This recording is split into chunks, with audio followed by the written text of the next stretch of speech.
Hello guys, in this video I'm going to show you how to upload long video on your Snapchat story without splitting it.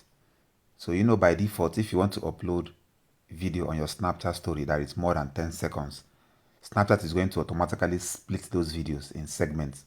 So let's say for example, this video is 50 seconds and I want to upload 15 seconds of the video.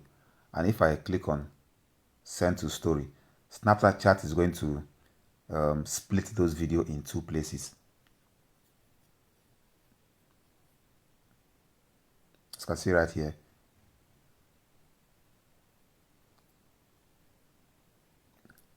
It's going to upload the first 10 seconds and the second clip, which is 5 seconds.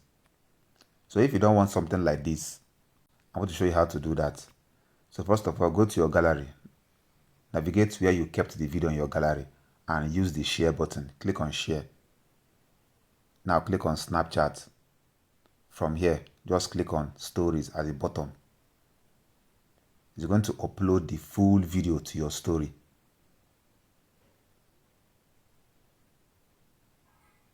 Added to story.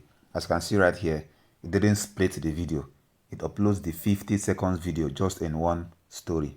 So that's how you upload a video story on your Snapchat without cutting it down in segments. I hope you find this video helpful. That's all for this video. See you guys in the next one.